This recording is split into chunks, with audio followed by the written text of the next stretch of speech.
సంతోషపెట్టాలని నేను అన్ని విషయాలు వెతుకుతున్నాను. కానీ ఏంటి నా జీవితం ఇలా అయిపోతుంది?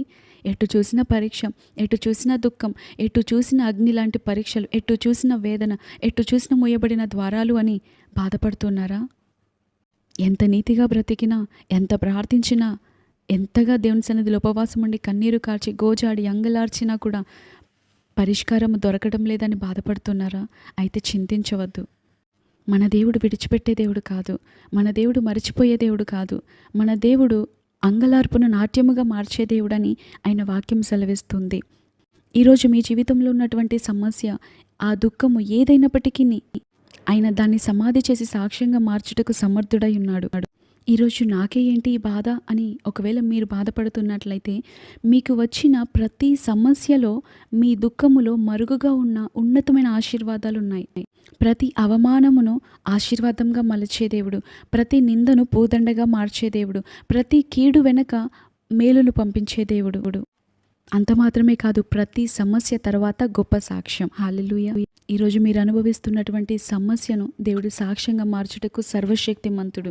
ఈరోజు మీరు అనుభవిస్తున్న ప్రతి కష్టము మీకు మేలు కలుగుటకే దేవుడు మార్చగలిగిన సర్వశక్తిమంతుడు. ఆయన వాక్యం సెలవిస్తుంది, సాయంకాలమున ఏడుపు వచ్చి రాత్రి ఉండినను ఉదయమున సంతోషం కలుగును. ఒకవేళ ఎంతో కాలంగా మీరు బాధపడుతున్నప్పటికీ, ఎంతో కాలంగా ఆ వేదన మిమ్మల్ని పట్టి పీడిస్తున్నప్పటికీ, రాత్రంతయు మీరు కన్నీరు కార్చినప్పటికీ, ఉదయాన్నే Joy comes in the morning. ఉదయాన్నే సంతోషం వస్తుందంట. మీరెంతో కాలంగా దేవుని సన్నిధిలో ప్రార్థిస్తున్నారా? ఒకే దాని కొరకు ఎంతో కాలంగా ఎదురు చూస్తున్నారా? అయ్యా, నా జీవితంలో ఒక అద్భుతము చేయ, ఈ విషయంలో కార్యము జరిగించాయని ప్రార్థిస్తున్నారా? ప్రార్థనకు పరిష్కారం రాలేదు అని, విఫలమైంది అని బాధపడుతూ కృంగిపోతూ ఉన్నారా? ఒక వ్యక్తి ఒక రాయిని కొడుతున్నాడు. అతడు కొట్టిన మొదటిసారి అది పగలలేదు.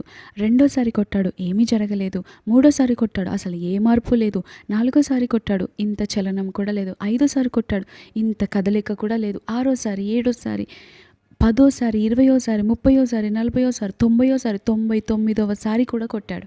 కానీ ఏ మార్పు సంభవించలేదు. కానీ ఎప్పుడైతే 100ఓసారి కొట్టాడో వెంటనే అది 2 ముక్కలుగా అయింది. అప్పుడు అతను అనుకుంటాడు, ఈ 100ఓసారికి నాకు పరిష్కారం వచ్చింది అని. అంటే అతడు కొట్టిన ఆ 99 కూడా విఫలమైనట్టు అతనికి అనిపిస్తున్నాయి. ఆ 99 కూడా వ్యర్థమే, అవి టైం వేస్ట్ పనులు అన్నట్టుగా అనిపించి ఉండవచ్చు. కానీ ఈ 100ఓసారి జయం రావడానికి ఆ 99 దెబ్బలు కూడా అతనికి మార్గం సరళం చేశాయి, అతడికి సహాయపడ్డాయి. ఆ 100ఓసారి దెబ్బ పడిన వెంటనే అది పగలడానికి ఆ 99 దెబ్బలు దోహదపడ్డాయి, అతడికి తోడ్పడ్డాయి, సహాయపడ్డాయి. ఈరోజు మన జీవితము